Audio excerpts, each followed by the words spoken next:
diz assim, Salmo 50, de 1 a 15. O Senhor Deus, o poderoso, fala e convoca a terra desde o nascente até o poente. Deus resplandece desde Sião a perfeição da formosura. Nosso Deus vem e não guarda silêncio. Diante dele há um fogo devorador e ao seu redor uma grande tempestade. Ele intima os altos céus e a terra para o julgamento do seu povo. Reuni os meus santos, aqueles que fizeram uma aliança comigo por meio de sacrifícios. Os céus proclamam sua justiça, pois Deus mesmo é juiz. Ouve, povo meu, e falarei. Ó Israel, ouve, e testemunharei contra ti. Eu sou Deus, o teu Deus. Não te repreendo por teus sacrifícios, pois teus holocaustos são apresentados a mim constantemente. Não aceitarei novilho da tua casa, nem bodes dos teus currais, porque todo animal da floresta é meu, assim como o gado, aos milhares nas montanhas. Conheço todas as aves dos montes, e tudo o que se move no campo é meu. Se eu tivesse fome, não te pediria, pois o mundo é meu, e tudo que nele existe. Comerei a carne de touros, beberei o sangue de bodes. Oferece sacrifício de ação de graças a Deus e cumpre teus votos ao Altíssimo. Invoca-me no dia da angústia, e eu te livrarei, e tu me glorificarás. Palavra do Deus bendito.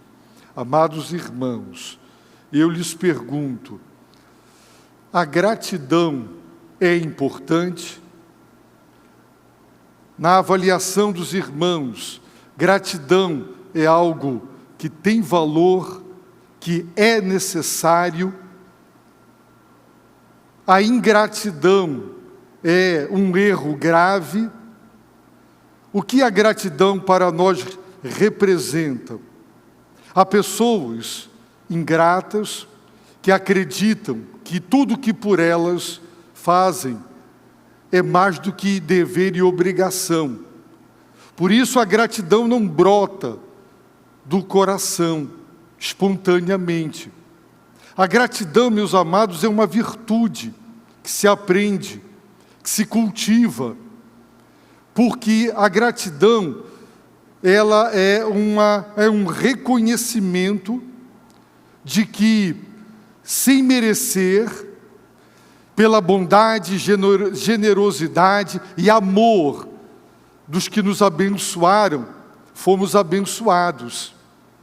É quando um filho, ele reconhece e admite que, embora tenha se aplicado aos estudos com esmero, tenha virado noites, tenha sacrificado finais de semana e estar com os amigos para poder passar de ano e conquistar, passar em concursos, reconhecem que tiveram dos pais comida, roupa lavada, passada, casa arrumada, enfim, tudo o que precisaram para darem o melhor de si e se aplicarem aos estudos, o que não teriam podido fazer o mesmo rendimento caso tivessem que trabalhar, lavar a sua própria roupa e assim por diante.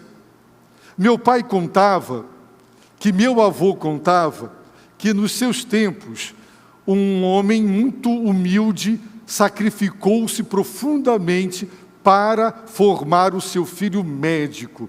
E no dia da formatura, aquele rapaz atribuiu a si tudo o que ele era e tudo o que ele havia conquistado, e com palavras de desdém e profunda ingratidão, ele não disse obrigado ao seu pai. E naquele mesmo dia, aquele pai em casa matou o filho e ele se matou.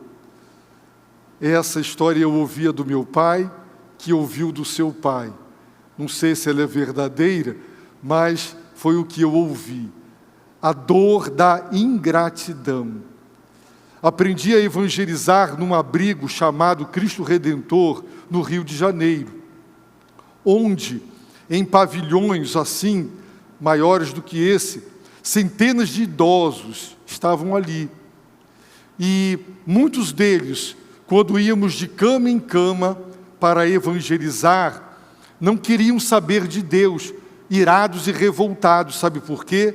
Porque criaram seus filhos, por eles tudo fizeram, e agora que ficaram idosos, dando trabalho, foram colocados ali há 3, 4, 5, 10 anos e nunca mais os filhos voltaram para visitá-los ou vê-los. E o coração de muitos daqueles idosos eram corações cheios de amargura, revolta, em virtude da ingratidão. Ser grato é importante, ser grato é necessário, ser grato é uma virtude. Será, meus amados, que é errado esperar, criar a expectativa da gratidão? Nós devemos fazer o bem por amor, sem querer retornos ou recompensas. No entanto, será que é errado esperar a gratidão? Quando você faz o bem, quando você se dá, se dedica e dá o seu melhor, será que é errado? O apóstolo Paulo, por exemplo, na carta aos Romanos, ele diz: porque mesmo tendo conhecido a Deus, porque Deus se deu a conhecer por intermédio da criação, da obra das suas mãos, não o glorificaram como Deus, nem lhe deram graças. Então, há no coração de Deus a expectativa de que aqueles que o conheceram, quer pela revelação natural ou pela revelação especial, que o reconheçam como Deus, o glorifiquem, lhe deem glória e também lhe deem graças. Então há no coração de Deus a expectativa de que nós o adoremos. Será que Deus é alguém que tem um ego exaltado e ele quer uma reunião para ser bajulado, para inflar o seu ego, que nós nos reunamos? Será que Deus precisa disso? Mas Ele é Deus, e o fato de ser quem é, demanda das criaturas o reconhecimento da divindade e lhe tributar a honra e a glória devidas. Portanto, adorar a Deus é uma exigência e uma expectativa de Deus, assim como Deus espera a nossa gratidão. Portanto, pense aí no seu coração sobre o valor, a importância e a necessidade de agradecer, e o quanto a ingratidão fere, magoa, humilha e desmotiva. O apóstolo Paulo, por 2 vezes, diz assim: e não nos cansemos de fazer o bem. Por quê? Porque fazer o bem cansa. Por que cansa? Porque muitas vezes você faz o bem e as pessoas beneficiadas são ingratas. Por isso cansa. E nós somos motivados a não nos cansarmos de fazer o bem, a sermos gratos ao nosso Deus, não é verdade? Mas também nós precisamos, nesta manhã, e o Salmo 50 nos ajudará nesse sentido, lembrar que nós devemos ter palavra com Deus. Nós não podemos fazer votos e não cumpri-los.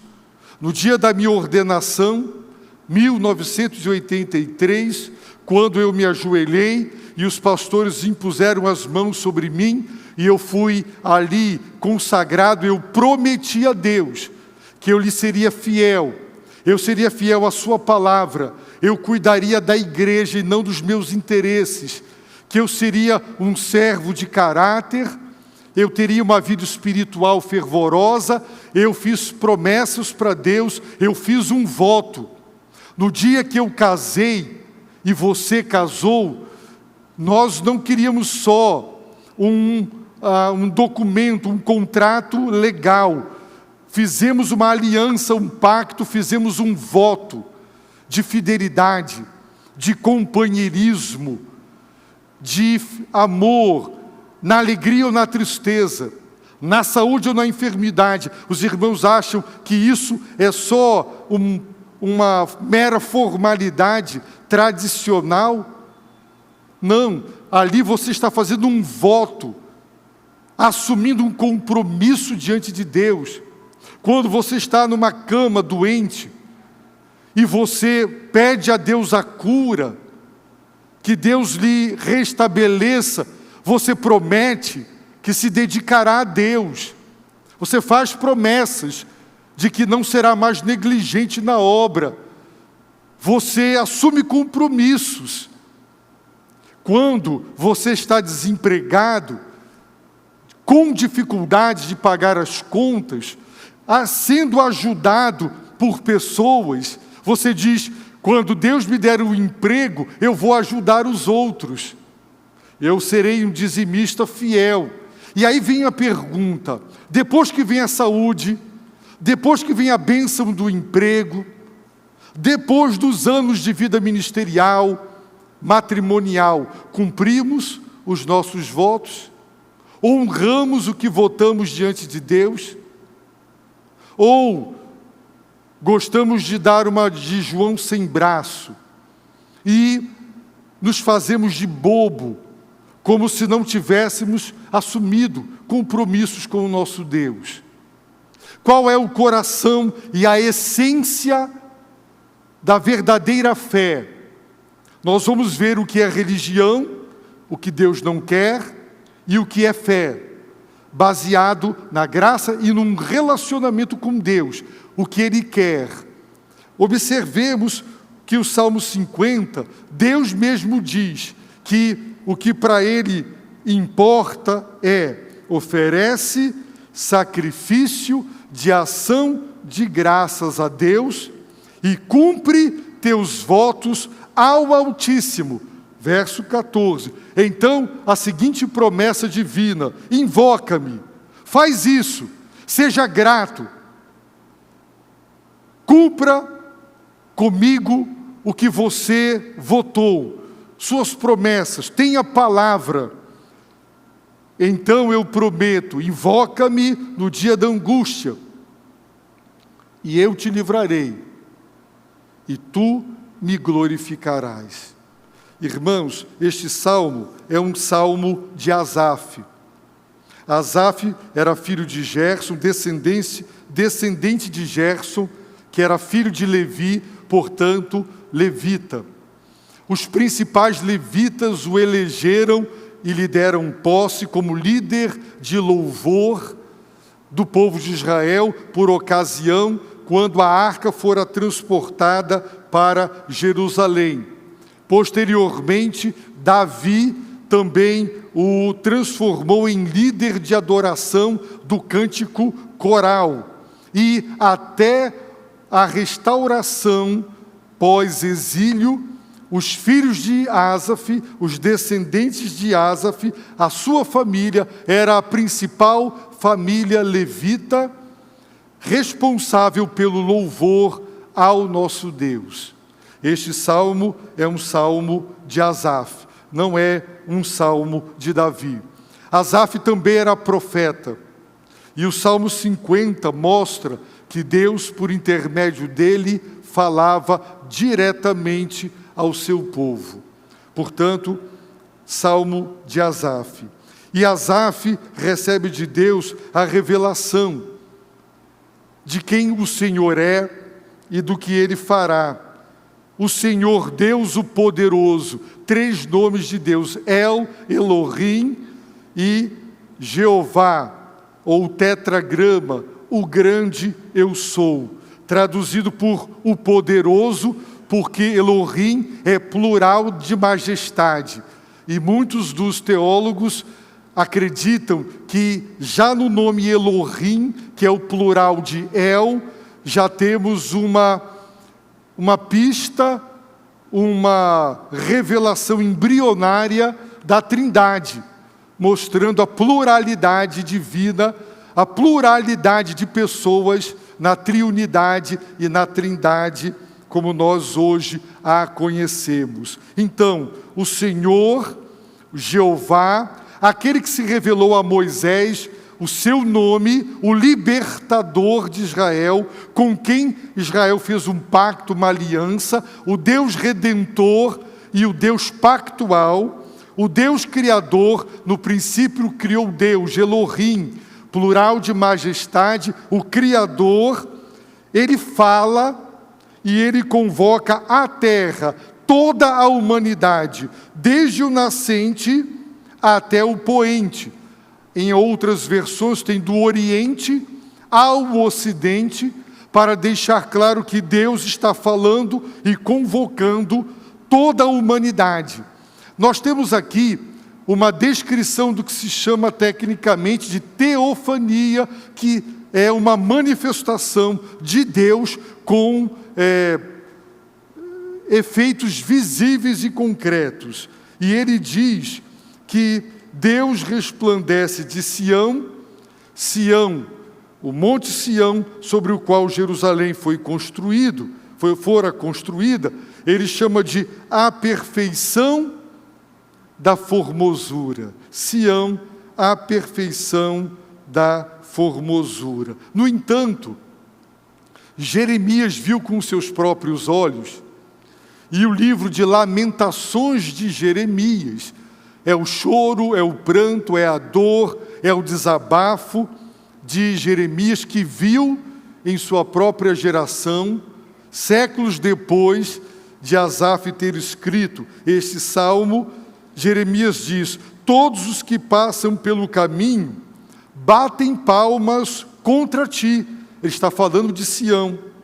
Eles zombam e balançam a cabeça contra a cidade de Jerusalém, dizendo: é esta a cidade que chamavam de perfeição da beleza, de alegria de toda a terra? É essa cidade queimada, destruída, ensanguentada, centenas e centenas de corpos mortos em decomposição, não sepultados? É essa cidade que chamavam de perfeição da beleza e de alegria de toda a terra? E fora Deus quem havia feito isso com ela, em virtude do fato de que Israel rompeu o pacto e recebeu de Deus o cativeiro, depois de séculos de advertência, compaixão e misericórdia. Asaf descreve: o nosso Deus vem e ele não guarda silêncio, diante dele há um fogo devorador e ao seu redor uma grande tempestade.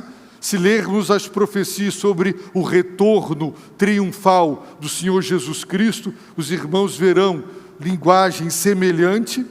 E aqui Asaf diz que Deus intima os altos céus e a terra para o julgamento do seu povo. Observem, Deus está convocando toda a humanidade, e agora também os altos céus, os exércitos angelicais, para o julgamento do seu povo.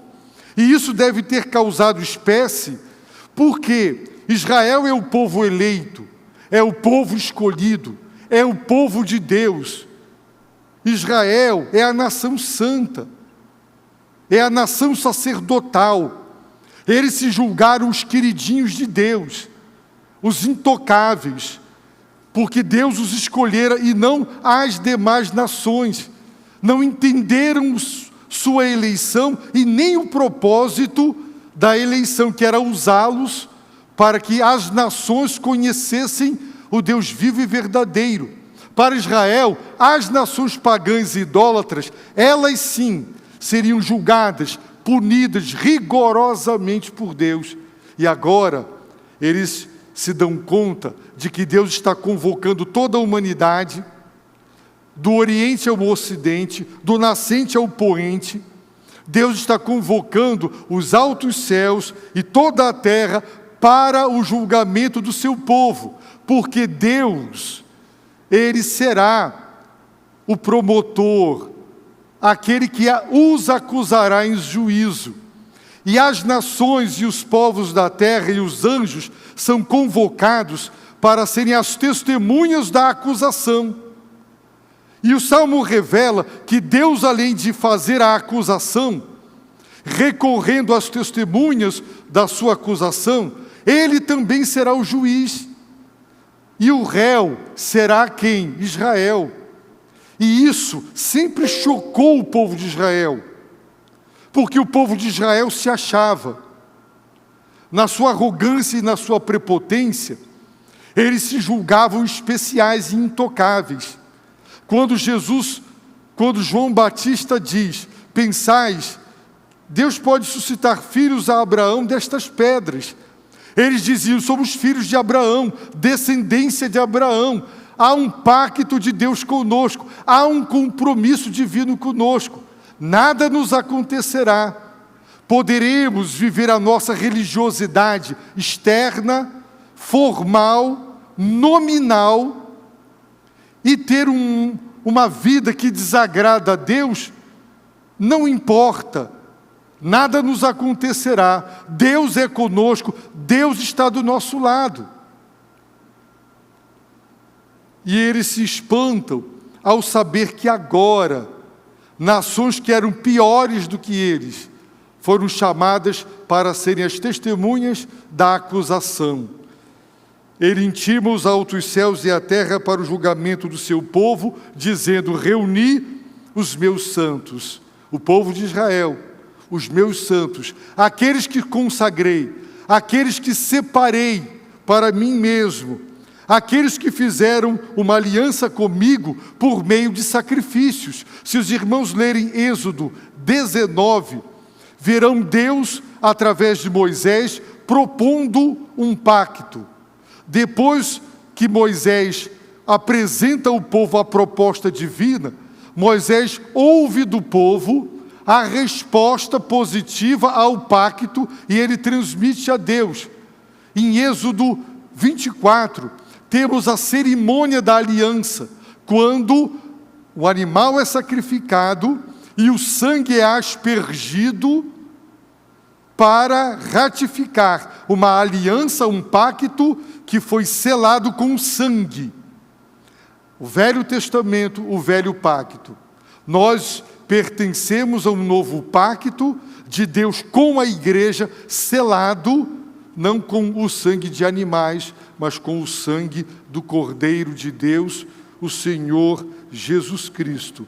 E ele diz, os céus proclamam sua justiça, pois Deus mesmo é juiz. Portanto, o julgamento que será feito não é injusto. Não haverá injustiça, não haverá acepção de pessoas, porque Deus os acusará. Deus convocou testemunhas da sua acusação, mas Ele será o juiz, e o juiz é justo, e os céus que proclamam sua glória, os mesmos céus e o mesmo firmamento anunciam que Ele é justo, que Ele fará justiça. Deus mesmo é juiz.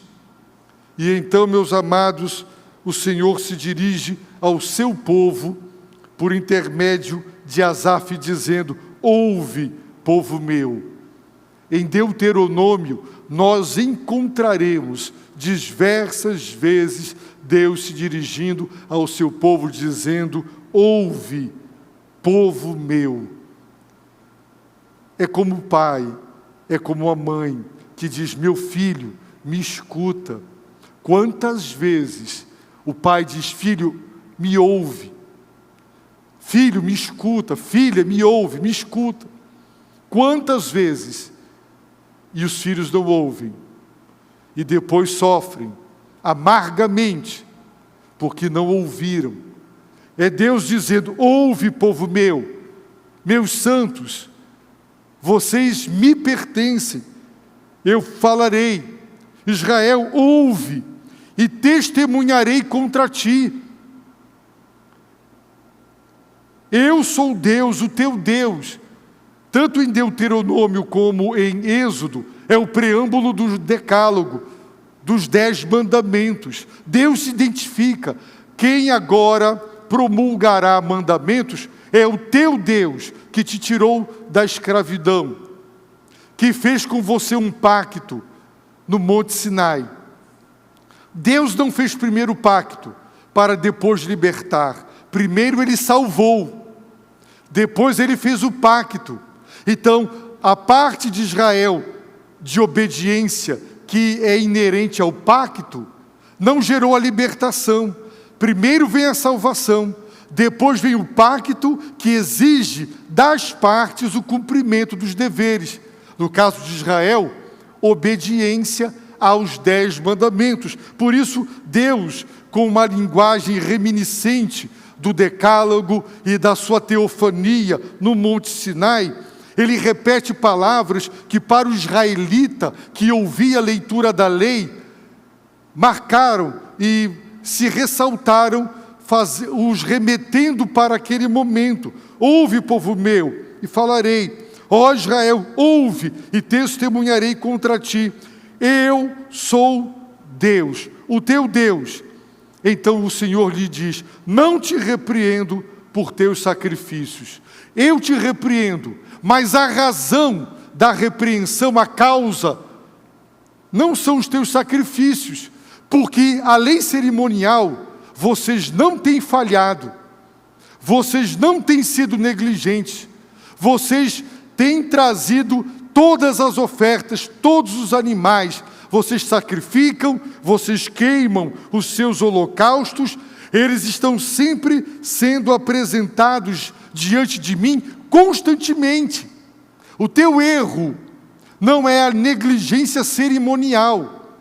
Vocês estão cumprindo todos os sacrifícios prescritos e revelados na lei. Não é por isso que eu te repreendo. Eu te repreendo porque você me equiparou. Eu te repreendo porque você me comparou, me equiparou e me igualou aos falsos deuses pagãos, que precisam de ofertas, que querem carne, que querem sangue. Os irmãos sabem, e quem já conheceu o Espiritismo, aqueles que exigem ofertas, as entidades, elas exigem sangue, elas exigem ofertas, comidas, exigência. Os demônios querem isso. E os falsos deuses queriam crianças inocentes, sacrificadas, queimadas. E o povo de Israel, em virtude da sua leviandade, não entendeu o que significava a verdadeira fé. Quis reduzir a aliança com Deus baseada num relacionamento de salvação a um mero cumprimento formal de ritos e cerimônias e festas e nada mais. Como se você cumpre seus deveres cerimoniais e rituais para com Deus, você está quite com Deus, tudo está bem. Você pode viver uma vida imoral, você pode viver uma vida injusta, você pode ter uma vida incompatível com o caráter santo de Deus, desde que você dê o dízimo, se batize, você tome a ceia do Senhor, você domingo compareça à homenagem que a Deus é feita. Uma vez que a sua religião, você cumpre as obrigações da sua religião, você está bem com Deus. É como um marido que diz: eu paguei a conta da luz, eu fiz as compras, eu paguei o aluguel, eu cumpri meus deveres, mas ele não dá amor, atenção, fidelidade à sua esposa, ele não dá carinho, ele não educa, ele não dedica tempo de qualidade para os filhos, porque ele reduziu o casamento ao cumprimento de deveres. E uma vez que ele cumpriu os deveres, ele acha que ele está quite, ele está isento. E é por isso que muitos filhos crescem sem ter os pais como amigos, e tem pais que não entendem por que seus filhos não são próximos, porque eles deram tudo, mas não se deram. Qual a esposa que quer ganhar do marido um anel de brilhante no aniversário,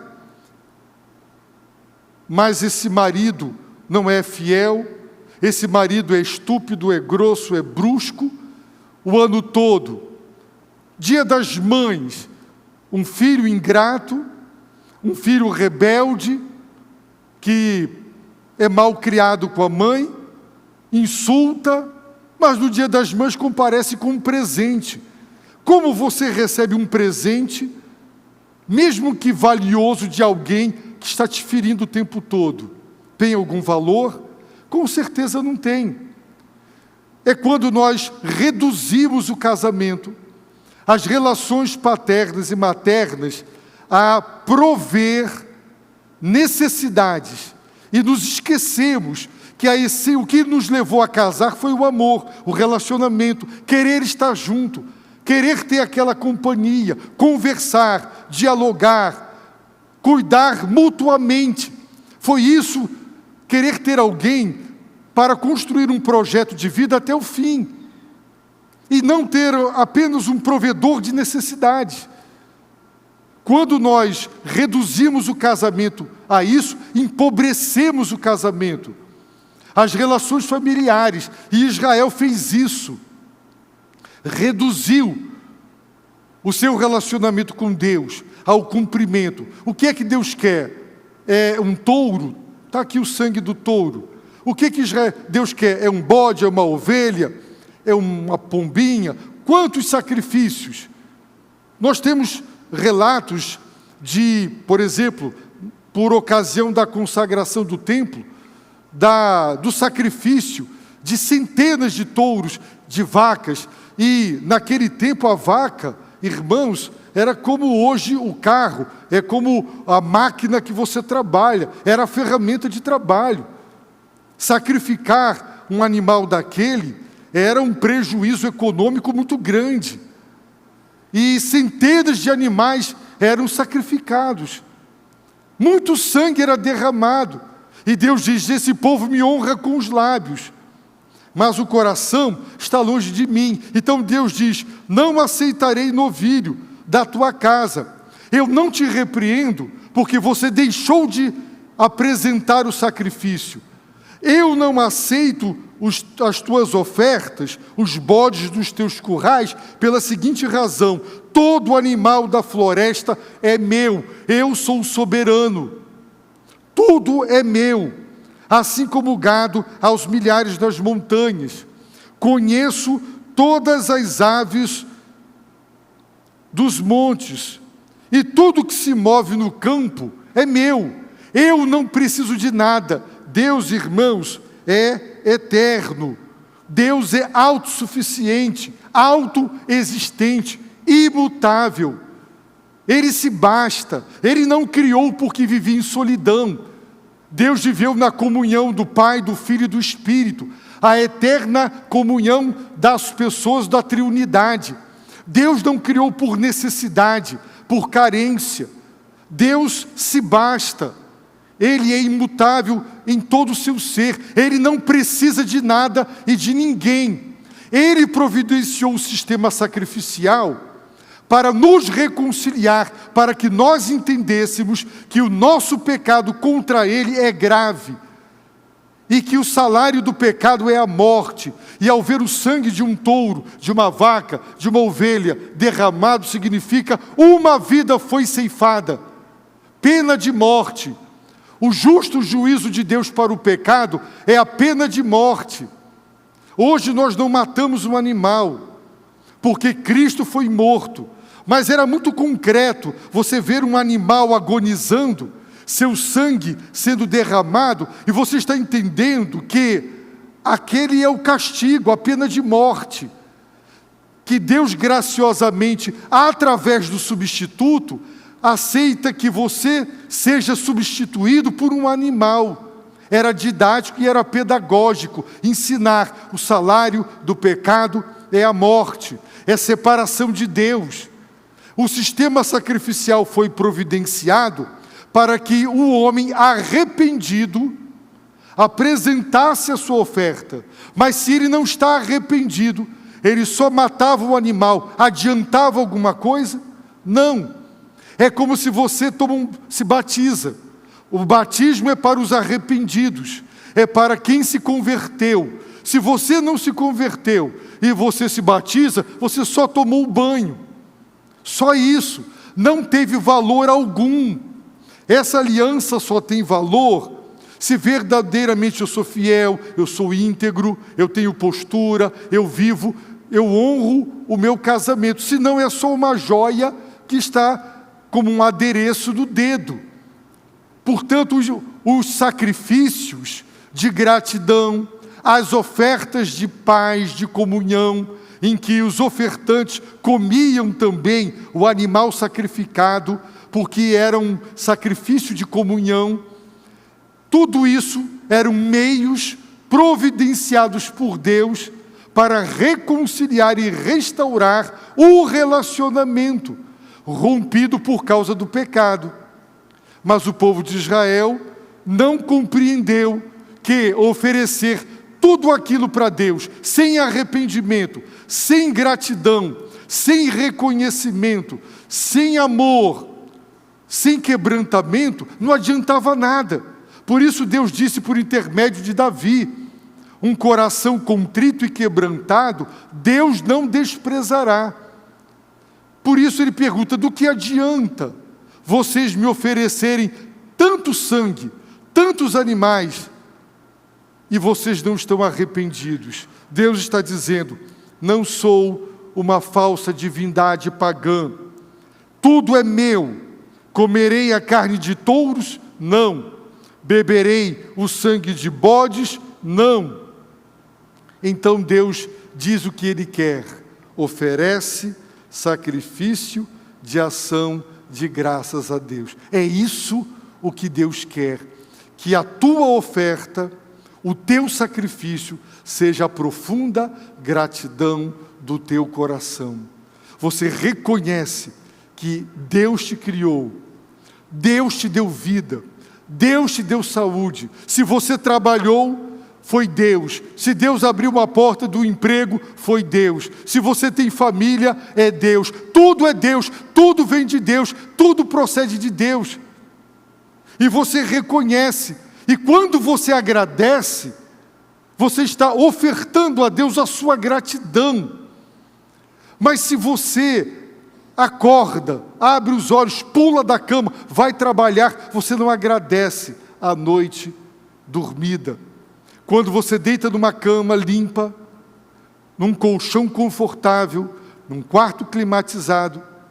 Eu fiz capelania prisional durante 3 anos, e eu entrava na ala do Comando Vermelho, as celas abarrotadas de gente, sem ventilador, sem ar-condicionado. Os irmãos têm ideia do que são as celas dos presídios, com o calor que faz em Manaus? Os irmãos sabem como é gostoso abrir uma torneira e cair uma água potável, limpa, e tomar banho, ter um vaso, ter saneamento básico. Os irmãos sabem, a gente sabe o que é isso? Lá na Ucrânia, o que está acontecendo no mundo todo, e nós não agradecemos.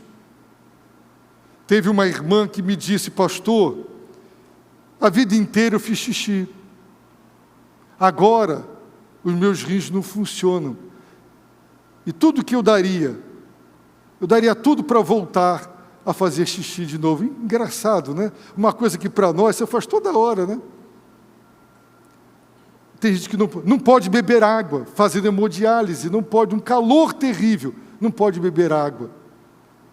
Você agradece porque pode beber água, pode fazer xixi normal, dorme, tem alimento, gratidão. Se você não é grato pelo que tem, como pedirá mais? Então Deus está dizendo, oferece sacrifício de ação de graças, agradece, seja grato por todas as bênçãos derramadas, agradeça cada item. Na sua devocional, não diga assim, obrigado por tudo, diga Deus, obrigado, porque eu tenho um plano de saúde, e eu não preciso, para fazer um exame, esperar meses, para saber que a máquina quebrou, para remarcar para meses. Eu tenho onde me tratar com dignidade, eu tenho família. Então agradeça, porque quando você não tem, você pede, você chora, você deseja ter. Você não tem o cônjuge, quer ter o cônjuge. Quando tem o cônjuge, despreza o cônjuge que tem. Filhos que são órfãos, crianças que são órfãos, querem tudo, ter um pai e uma mãe. E tem filhos que têm pai e mãe e não são gratos. Você agradece a Deus o fato de que Deus lhe deu Jesus Cristo. O Filho de Deus derramou o seu sangue, pagou a pena de morte para salvar você. Então, oferece sacrifício de ação de graças. Agradeça a Deus cada dia de saúde, cada noite dormida, cada grão de comida que põe na boca, cada centavo de salário num mundo de desempregados e de gente na miséria. Agradeça o que você tem. E cumpre teus votos ao Altíssimo. É isso que Deus quer, cumpre os teus votos. Você prometeu quando estava doente, Deus, se tu me deres saúde, eu vou te servir. Deus te deu saúde, e você, no início você veio para o culto, depois esqueceu. Você foi ajudado, te ajudaram comprando remédios, agora você está com saúde, não compra um remédio para ninguém. Não é? Você estava desempregado, não tinha como pagar as contas, sofrendo. Agora tem emprego, não ajuda quem sofre, não dá o dízimo, não reconhece que é Deus quem dá vida e saúde para trabalhar. Então, cumpre os teus votos. Naquela aflição você prometeu, Senhor, me livra dessa tribulação, e você se comprometeu com Deus. Dezembro de 2021, você disse, 2022, você assinou, eu vou dar X reais mensais para missões. E não está cumprindo. Então, ou não faça promessas, ou não faça votos, mas aquilo com que você se comprometer com Deus, cumpra. Tenha palavra. Deus não gosta de gente mentirosa, de pessoas que acham que podem, na hora da dor, com lágrimas, encher os olhos de Deus. Nossa, esse servo vai me servir, que coisa maravilhosa. Desde quando Deus precisa disso? Será que isso suborna Deus a ponto dele dizer, eu vou curá-lo? Porque eu não posso ficar sem o serviço prestado por essa irmã, por esse servo, por essa serva. Não, Deus não precisa de nada disso. O que Deus quer é a nossa gratidão, o reconhecimento da sua soberania, da sua santidade, do quanto Ele é generoso, amoroso e gracioso conosco, e de que nós cumpramos os nossos votos. Você se batizou. Por quê? Você fez uma profissão de fé, você prometeu fidelidade. E muita gente não honra o seu batismo, não honra o seu batismo, não honra os votos conjugais feitos na presença de Deus. Há um texto da palavra de Deus, onde Deus diz, eu sou testemunha da aliança que você fez com a sua esposa, da sua juventude. No dia do teu casamento, Deus estava lá, Ele ouviu os teus votos. Será que aquilo foi só mera formalidade? Tem noivo que escreve um voto lindo, tem noiva que escreve um voto lindo, todos se emocionam. Tempos depois, não se vê aqueles cônjuges honrando aqueles votos feitos na presença de Deus. Para Deus, O que importa não é o cumprimento. Claro, Ele quer que você tome a ceia, que você se batize. Ele instituiu o sistema sacrificial. Mas tudo aquilo era nulo se o ofertante não ofertasse com o coração grato, com o coração quebrantado, arrependido. Não basta fazer algo para Deus. A motivação, a intenção, o propósito tem que ser de acordo com a vontade de Deus. Não reduza a sua fé, o seu relacionamento com Deus a um cumprimento de deveres. Deus, já fui domingo no culto, eu dei o dízimo, eu dei a oferta, eu me batizei, eu estou cumprindo os deveres da minha religião.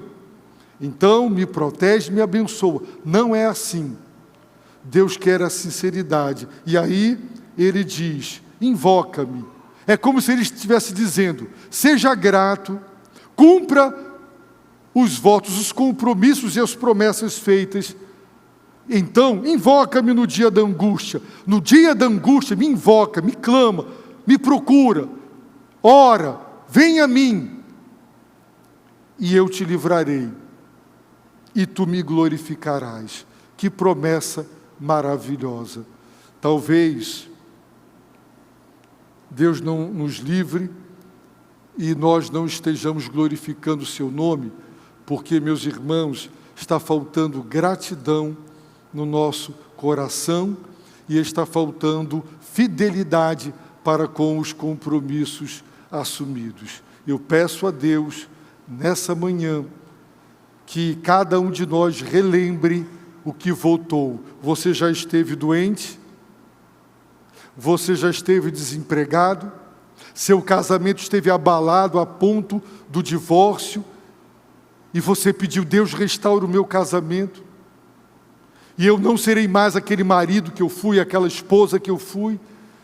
Você fez promessas para Deus na hora da aflição, e Deus te abençoou, Deus te socorreu. Você esqueceu de tudo que prometeu quando estava sofrendo? Então peça perdão para Deus e diga, Senhor, eu quero cumprir os votos, as promessas que eu te fiz no passado.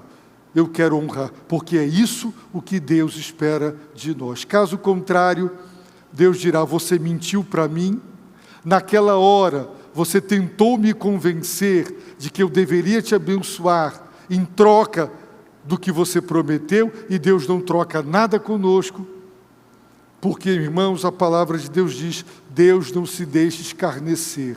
O que o homem semeia, ele colhe. Abaixe a sua cabeça, feche os seus olhos, ore a Deus nesse momento e pense, você é grato, você tem cumprido seus votos, seus compromissos, suas promessas para o Deus Altíssimo? Ore a Deus nesse momento.